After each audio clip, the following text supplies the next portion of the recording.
एक कथा सुनाते हुए शुकाचार्य जी कहते हैं, हे राजर्ष परीक्षित, एक बार की बात है कि देवराज इंद्र के ऊपर बृहस्पति महाराज कुपित हो गए थे।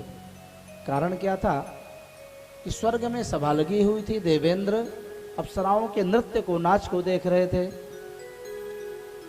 उनके गुरु बृहस्पति महाराज सभा में पधारे।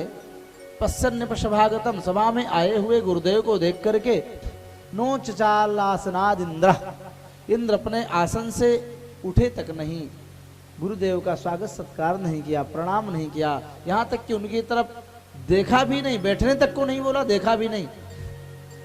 भरी सभा में ऐसा घोर अपमान हुआ, कुपित हो गए देवगुरु बृहस्पति और श्राप दे दिया, ए देवेंद्र, जिस राज मद में तू डूबा है वह उस स्वर्ग की लक्ष्मी से तू भ्रष्ट हो जाएगा। इतना सुनते ही तो सज्जनों, राक्षसों ने उठाया अपना अपना हथियार और धावा बोल दिया, गुरु का श्राप लग गया, अब तो देवता जीत नहीं पाएंगे। एकाधिपत्य दानवों का हो गया स्वर्गलोक में। सभी देवता पराजित हो गए, ब्रह्मा जी की शरण में गए। ब्रह्मा जी ने डांट लगाई, तुमने गुरु का अपमान क्यों किया? कितने भी ऊंचे पद को कोई क्यों ना पा जाए, लेकिन माता पिता का और गुरु का कभी अपमान नहीं करना चाहिए। कितना भी बड़े पद को व्यक्ति प्राप्त कर ले, लेकिन माता पिता और गुरु से बड़ा नहीं होता है वह। चाहे गांव का प्रधान हो, वह अपने माता पिता के लिए तो पुत्र ही रहेगा ना। चाहे वह प्रधानमंत्री हो, चाहे मुख्यमंत्री हो, लेकिन जब घर जाएगा तो अपने माता पिता को प्रणाम करेगा तो उसकी यश की, कीर्ति की और ख्याति होगी।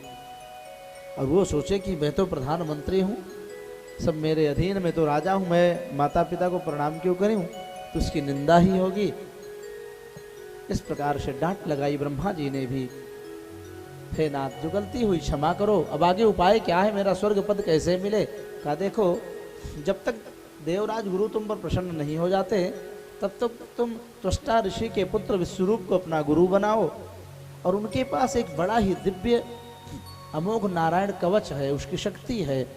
उस नारायण कवच को धारण करके तुम शत्रुओं पर विजय प्राप्त करके अपना अधिकार प्राप्त कर लोगे, पुनः त्रिलोकी की श्री को प्राप्त कर लोगे। विश्वरूप जी के चरण के शरण में गए। पहले तो इन्होंने पुरोहिती कर्म की निंदा की, फिर जब प्रार्थना किया, स्वीकार किया, प्रसन्न भये। देवराज इंद्र को विश्वरूप ने बड़े ही सुंदर ढंग से साधन अनुष्ठान करा करके, दीक्षित करके श्रीमन नारायण कवच का ज्ञान दिया। श्रीमद्भागवत के 6ठे स्कंद के 8वें अध्याय में श्रीमन नारायण कवच का बड़े विधान से वर्णन है। ये ऐसा दिव्य अमोघ कवच है कि आप ग्रह पीड़ा से पीड़ित हो, शत्रुओं से पीड़ित हो, भूत प्रेत आदि का भय हो, इसका पाठ करें या करवाएं, निश्चित आपके शत्रु आदि सब दूर हो जाएंगे, उनकी बाधा सब नष्ट हो जाएगी। बड़ा ही दिव्य अमोघ कवच इसका नाम है सज्जनों। बड़ी दिव्य शक्ति है। 24 रूपों के द्वारा भगवान से आत्मरक्षा की प्रार्थना किया गया है। हरिर्विदध्यान् मम सर्वरक्षां नस्त्याङ्घ्रिपदमः पतगेन्द्रपृष्ठे दरार चरमासि गदेषु चाप पाषाण्यतो नष्टगुणोष्टबाहुः। सब प्रहरों में भगवान के दिव्य आयुध मेरी रक्षा करें। ऐसे दिव्य नारायण कवच से सन्नद्ध होकर के देवराज इंद्र ने देवताओं के साथ स्वर्गपुरी पर चढ़ाई की और पुनः स्वर्ग के पद को पा लिया। दानव पराजित हो गए, वहां से सब भाग चले डर के मारे सज्जनों। विश्वरूप पुनः यज्ञ करवा रहे थे। इनके 3 सिर था, ये त्रिशिरा भी बोले जाते थे। एक त्रिशिरा नाम का राक्षस त्रेता युग में भी था, इसको भगवान श्री राम ने मारा था। और एक ये विश्वरूप भी 3 सिर वाले थे, ये ऋषि थे, मुनि थे, इनके 3 सिर था और प्रत्येक सिर से अलग अलग काम करते थे। एक मुख से वेदोच्चारण करते, एक से सोम रस पीते, ऐसे इनका काम था। अब ये जब देवराज इंद्र का यज्ञ करवा रहे थे तो ये चुपके से राक्षसों के लिए, दानवों के लिए भी आहुति दे देते, हवन कर देते थे। इंद्र ने सुन लिया, मना किया, ऐसा मत करो। और ये इसलिए कर रहे थे कि राक्षस दानव लोग इनके मामा लगते थे।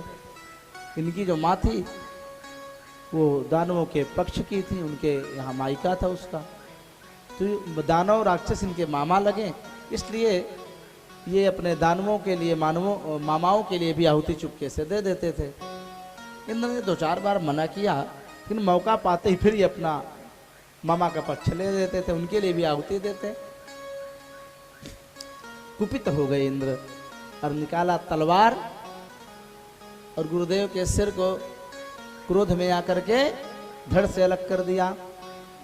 देखो, जब क्रोध आता है तो बुद्धि का विनाश हो जाता है। इसलिए व्यक्ति को काम, क्रोध, लोभ, ये सब नरक के पंथ हैं, रास्ते हैं, इनसे बचना चाहिए। और सत्संग में आने का एकमात्र यही सबसे बड़ा लाभ है कि इन दोषों पर हम अमल करें, तो ध्यान दें। अपने अंदर भी दोष है, कमी है, तो इस पर ध्यान दे करके अपनी सुरक्षा व्यवस्था की जाए। लेकिन ये क्या, वध तो कर दिया गुरु का, लेकिन ब्रह्म हत्या घनघोर लग गई। तो घनघोर ब्रह्म हत्या के कारण इंद्र के शरीर में कोढ़ उत्पन्न हो गया, शरीर कुरूप हो गया, बड़ा भयंकर रूप हो गया। अब कोई भी देवता इंद्र को स्वीकार न कर, दूर चलो, दूर चलो, हमसे दूर रहो। स्वर्ग से ही इंद्र को अपमानित होना पड़ा। यहाँ तक कि इनकी पत्नी शची इंद्राणी भी दुखी थी और ये चले गए तपस्या करने के लिए। सावस पुष्करनाल तंतोन, ये मानसरोवर में कमल के नाल में की तंतु में सूक्ष्म रूप स्थित होकर के शिव जी की तपस्या करने लगे। लेकिन बड़े भूखे प्यासे परेशान रहते थे, क्योंकि कमल तंतु जल के अंदर होता है और उसमें ये योग के द्वारा स्थित थे, और वहाँ पर अग्नि के द्वारा हवन आहुति पहुँच नहीं सकती है, इसके द्वारा देवताओं को भोग मिलता है।